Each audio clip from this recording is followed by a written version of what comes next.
Disfluencies and fillers. In spoken English, people constantly use filler words to buy time while thinking. Use words like, I mean, well, so, and right. Example, it's actually pretty common to see this when, people are under pressure. False starts and reformulations. Speakers often start a sentence, change their mind, and restart it seamlessly. Use dashes to indicate this since ellipses are forbidden. Example, the data shows that we actually do the opposite. Back channeling and interruptions. Active listening involves constant verbal affirmation. To break up long stretches of text, the non-speaking person should interject with short agreements or reactions. Example, host speaker. And they found that this completely changed the outcome. Expert speaker. Oh, wow. Host speaker. Yeah, a total shift in behavior. Conversational tone and colloquialisms. The language should be relaxed. Avoid overly academic phrasing unless it's being specifically defined. Use contractions generously. Phrasing isn't there, weave. Example, it's just wild to think about. Instead of, it is remarkable to consider. Strict speaker alternation. To mimic real conversational overlaps and agreements, break down thoughts into smaller chunks shared across alternating lines. Example, expert speaker. The algorithm basically nudges them to be good. Post speaker, right. Expert speaker. And people become measurably more charitable. Expert speaker. Natural notes. Picture this. You are sitting at your desk just staring at your screen. We've all been there. Right. And you're typing up an email to your department head, and that little blue squiggly line appears under a sentence suggesting a quick grammar fix. So you just click accept. Exactly. You click accept. A moment later, the software suggests a slightly more professional tone for your closing paragraph. Yeah. You click accept again. It feels completely seamless, like magic. Very convenient. But then the system pops up with a brand new suggestion. Based on recent data, it recommends you flag one of your own team members as a low engagement risk to HR. Oh, wow. That's a shift. Yeah. Taking that advice effectively cuts your coworker out of an upcoming promotion, but, it would save the department budget and make your own metrics look fantastic. So the question is, do you click accept? I mean, that invisible line is slipping closer to our daily reality every single day. It really is. We are incredibly accustomed to machines correcting our spelling or crunching our quarterly numbers. But moving from mathematical corrections to algorithmic management of our workplace ethics, well, that is a massive, incredibly complex leap. And that's exactly why we're here today. You've probably used AI to summarize a long PDF or write a quick message or check some code. But what happens when that same AI starts telling you how to treat your coworkers? Or what the ethically right choice is in a gray area. Exactly. That is our mission for this deep dive. We are exploring a fascinating article by Dr. Jonathan H. Westover titled, When AI Gives Advice, the Asymmetric Power of Algorithmic Moral Influence in Organizations. And we're really grappling with a very modern anxiety here. People are terrified that we might surrender our moral compass to algorithms the exact same way we surrender to their math skills. Which makes sense on the surface. It does. But the data behind how we actually respond to these moral nudges is wildly counterintuitive and, thankfully, surprisingly optimistic. Okay, let's unpack this. Because to really understand how an AI might try to hijack our morals, we first have to establish how completely it has already conquered our logic. Right. We need to talk about authority and how easily we give it away to a machine. So in the realm of behavioral science, there is a clear distinction between two types of authority. First, we have what's called cognitive authority. Okay. This is your willingness to trust an algorithmic system on a factual, analytical, or objective task. Think of a logistics system calculating optimal supply chain routes. Or like a marketing algorithm predicting customer churn based on click rates. Exactly. It's math. Yeah. It is verifiable logic. I picture that like blindly approving an auto-generated expense report just because the software categorized everything for you. You don't even look at the receipts anymore. No, never. You just assume the machine categorized the flight and the hotel correctly because, well, it's a machine and it's designed to process data without human error. It's like blindly following a GPS right into a lake. That is a perfect analogy. And that blind approval is a perfect illustration of a 2026 benchmark study by Shaw and Nave. What did they find? They looked at how humans interact with AI on cognitive tasks and reasoning problems. They discovered that people exhibit total cognitive surrender to AI. Total surrender. Wow. Yes.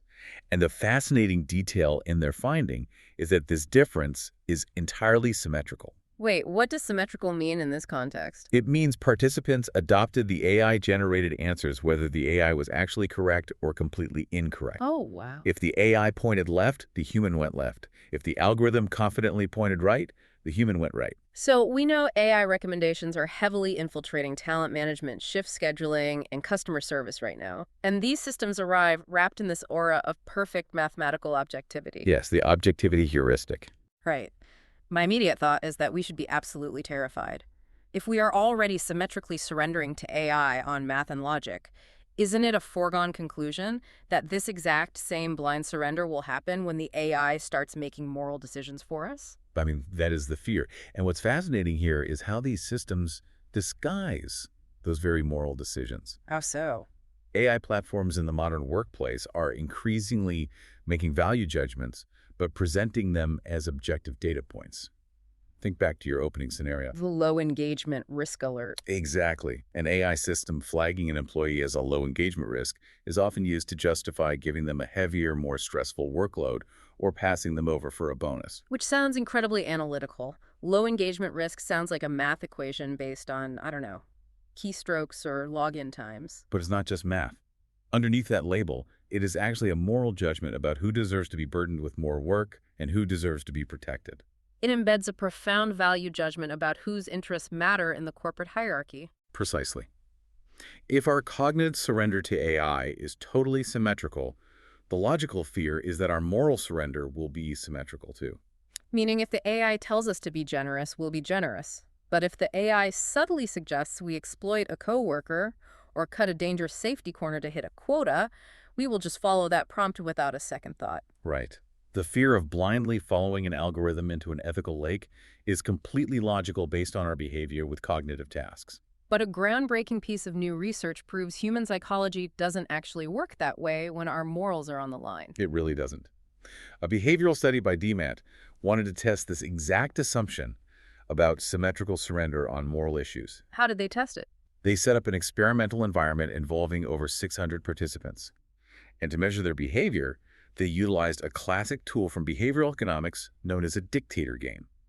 Okay, for anyone who hasn't encountered a dictator game before, let's establish how it works. Go for it. You have one person, the dictator, who is given a sum of real money. They are paired with a completely anonymous second person. The dictator is told they can split the money however they want. Any way they want. Yeah, they can keep every single cent, they can give it all away, or they can do a 50-50 split. There are no repercussions. It is a pure, isolated test of prosocial, generous behavior versus antisocial, selfish behavior. Exactly. So the researchers had these 600 participants playing this game, constantly deciding how generous or selfish to be with their anonymous partners. Right? But then they introduced an AI system into the interface to give the dictators real-time advice on what they should do with the money. I would assume that if the AI tells them to be selfish, they'd use it as the perfect excuse to keep all the money. I mean, human beings look for loopholes to justify greed. They really do. They can just pocket the cash and mentally blame the machine for giving them bad advice. Is that what happened? The data paints a completely different picture, actually. When the AI gives pro-social advice, meaning the algorithm actively encourages the person to be generous and share more of their money, it drives a massive behavioral shift. How massive are we talking? We are talking about a 15 percentage point increase in other regarding transfers. The AI nudges them to be good, and people become measurably, significantly more charitable. That is a huge bump for a simple automated prompt. But what happens when the AI plays the villain? When it flashes on the screen and says, hey, keep the money for yourself, look out for number one. Compliance utterly flatlines. Really? It just stops. Yep. The AI's antisocial advice produces absolutely no detectable downward shift in human behavior. The selfish prompts have zero statistical impact. That is wild. And the most compelling part of this is that the failure of the bad advice holds true, even when participants explicitly admit that they saw the selfish recommendation on their screen. They perceive the AI telling them to be bad, and their brain just casually rejects it. Here's where it gets really interesting. Because from a psychological standpoint, that feels like a paradox. How so? We know from endless studies on human behavioral contagion that antisocial behavior usually spreads much faster than prosocial behavior among human peers. Very true. If you see your human coworkers acting selfishly, stealing office supplies, or cutting corners on safety protocols, you are highly likely to lower your own standards and start doing it too. Human peer pressure drags us down very easily.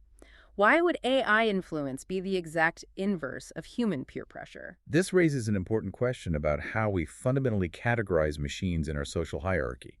This asymmetry sets a hard domain boundary in AI authority. A domain boundary. Right.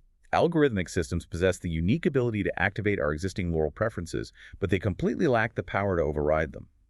AI can amplify the good, but it hits a brick wall when trying to force the bad. If an AI can magically boost our good behavior by 15%, but fails to drag us down, what exactly is the psychological switch that it is flipping in our brains?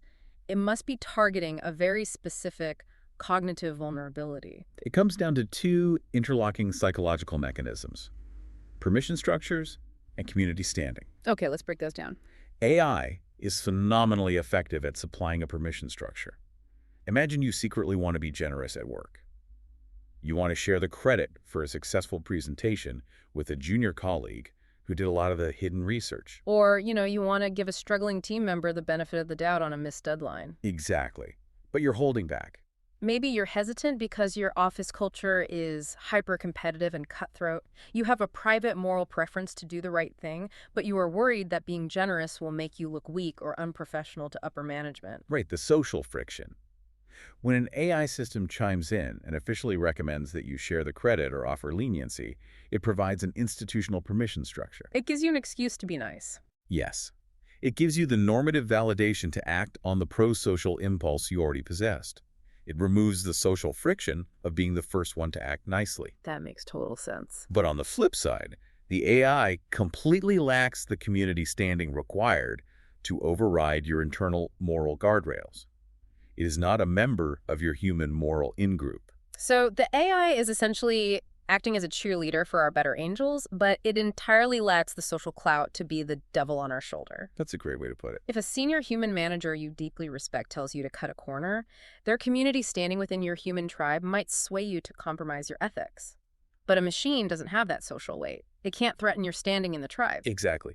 That dynamic creates what behavioral scientists call a moral floor protection.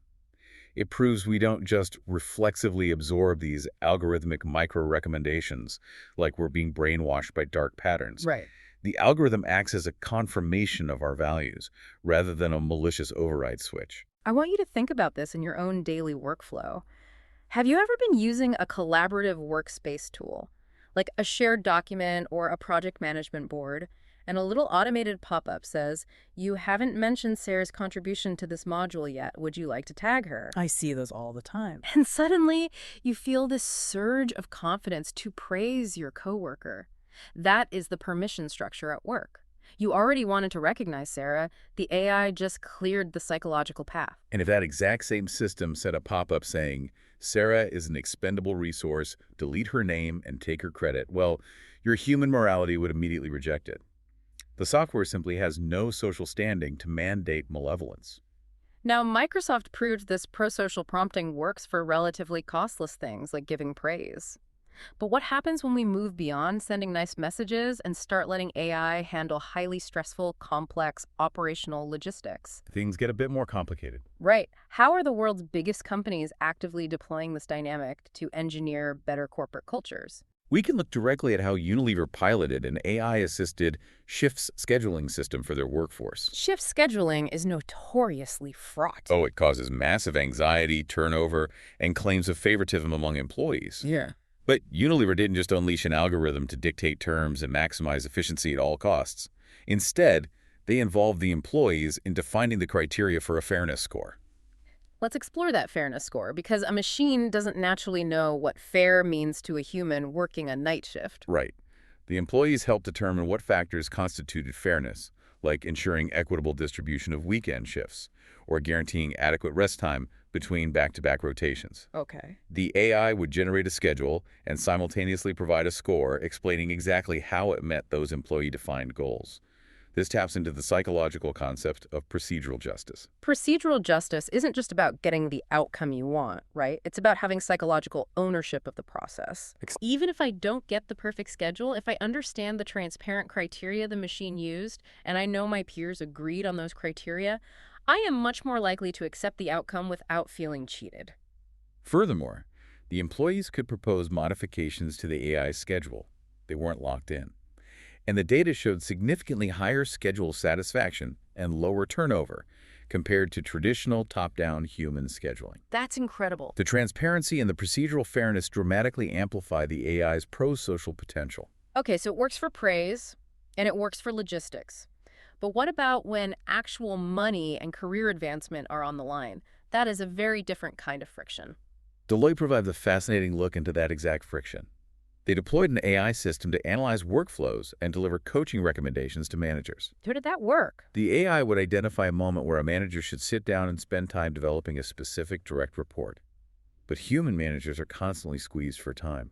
Spending an hour mentoring someone hurts their own billable hours or productivity metrics. I'm guessing the AI's pro-social cheerleading isn't quite enough to overcome the financial penalty of losing an hour of work. You'd be right.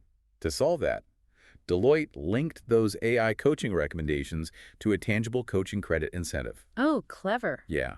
If the manager followed the AI's prompt and engaged in the mentorship, they received official credit toward their own performance goals and bonuses. By aligning the AI's pro-social prompt with the manager's actual financial and career incentives, they bridged the gap. And what were the results? Follow-through rates on the mentorship recommendations jumped from 40% to 70%. Wow. I have to play devil's advocate here for a second, though. We are painting a picture of a corporate utopia where machines trick managers into being generous, fair, and incredibly supportive. But isn't there a massive risk of context collapse? Absolutely. The AI sitting on a server doesn't know the reality on the ground. What if the AI prompts me to be super generous and grant my entire team flexible work arrangements on a Friday, but we are facing a critical operational crunch deadline that requires all hands on deck? If we connect this to the bigger picture, rolling this out in the real world exposes companies to three massive vulnerabilities. The first is exactly what you just identified: context collapse. Right. AI generosity is incredibly easy in an isolated laboratory dictator game where it costs you absolutely nothing to give away $5. It is infinitely harder in a complex organization where acting on a pro-social prompt actively conflicts with urgent operational demands. Because if you follow the AI's advice to be a nice manager and grant everyone Friday off and the project catastrophically fails, the company fires you, not the algorithm. Exactly. The second major risk is expectation violation. If an AI system is rigidly programmed to always be positive, uplifting, and pro-social, regardless of the situation, human workers will quickly dismiss it as completely naive. It loses all credibility. Right. Once people realize the system is out of touch with the harsh realities of their specific industry, its credibility erodes. It just becomes that annoying pop-up you automatically close out of without reading. Like the boy who cried wolf, but, the algorithm that cried teamwork. What is the third risk? The third vulnerability is inequality of influence. Remember that the AI acts as a permission structure for people who already possess a private desire to do the right thing. Yeah. If the algorithm only successfully nudges people who already have pro-social impulses, it's just making the already nice employees nicer. Well, I see where this is going. The employees who have weak moral compasses, the toxic managers who actually need an ethical intervention, they'll just ignore the AI. This dynamic could wildly widen the gap in workplace citizenship behavior. We aren't just worried about bad managers ignoring the AI. There is a terrifying flip side where the AI actively internalizes bad human behavior. If we aren't careful, the machine won't just fail to make toxic people better. It might accidentally automate our worst systemic biases at scale. Yes.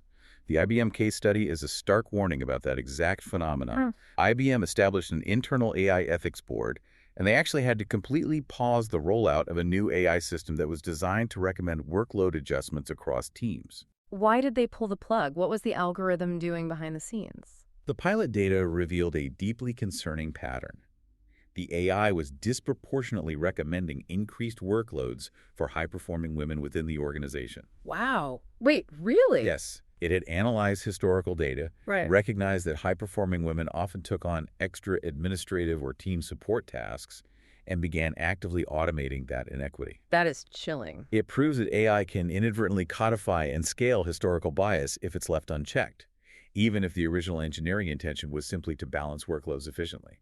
Avoiding those systemic biases and making sure the AI's pro-social nudges actually match human reality requires one essential non-artificial ingredient. It requires a strong, pre-existing corporate culture, We can't just plug an algorithm into a toxic office and expect the code to generate morals from scratch. The burden is entirely on the organization, not the algorithm. Patagonia provides a brilliant blueprint for how to preserve and amplify a moral community. What did they do? They deployed an AI system designed to surface local opportunities for their employees to support environmental initiatives or volunteer projects. And because Patagonia's organizational identity is already so intensely defined by environmental activism, I imagine the reception to those prompts is very different than it would be at a generic accounting firm. The results are staggering. They get an 80% participation rate in these AI surface projects. 80%. Yeah. When the algorithmic prompt appears, the employees don't view it as a sterile mandate from corporate IT. They receive it as a technological confirmation of what people like us do. So what does this all mean? It means the AI is acting purely as an amplifier of identity, not a creator of it. It's a megaphone for the values that are already breathing in the room. Organizations must build explicit guardrails to maintain that dynamic. First, leadership must articulate their core values explicitly and translate them into observable behaviors. You can't just program it to be good. No, you cannot program an AI with a vague directive like be good. You have to operationalize it. If your value is inclusivity, you define it as soliciting input from diverse voices during meetings, so the AI actually has a measurable metric to look for and recommend. And once the AI knows what to recommend, humans have to remain in the driver's seat. Exactly. Organizations must empower what researchers call distributed leadership. This means giving frontline workers the explicit, decentralized right to override the AI's recommendations without fear of penalty. Right. You have to maintain clear, accessible escalation pathways where a human manager can say, the algorithm means well, but it is fundamentally wrong about the context of this specific situation. You have to view AI as a tool to help you act on your values, not a substitute for your own judgment. It is essentially a fitness tracker for your ethics. I love that. The watch on your wrist can remind you to get your steps in, it can track your heart rate, and it can celebrate when you hit a goal. But the watch cannot run the marathon for you. The sweat, the effort, and the actual movement still have to come from you. It is an amplifier of the human element, not a replacement for it. This deep dependence on human judgment to keep these systems in check brings us to the ultimate takeaway of our deep dive. The incredible, counterintuitive good news here is that AI moral influence is asymmetric. It really is. It is an incredibly powerful prosocial tool that can drastically boost workplace charity, recognition, and collaboration. At the same time, it entirely lacks the social power and community standing to erode our ethical standards. It cannot make you a villain. But the critical realization for you, the listener, is that while you shouldn't fear AI turning your coworkers evil, you also absolutely cannot rely on AI to prevent bad behavior. So true. If a colleague is determined to cut a corner or exploit a loophole, the AI's gentle nudge, to be honest, is not going to stop them. Traditional organizational guardrails, human culture, interpersonal accountability, and a shared moral community are entirely irreplaceable. Which leaves us with a final lingering thought directly from the conclusion of the research. Something for you to mull over as you go back to your inbox and look at those auto-generated suggestions. What's that?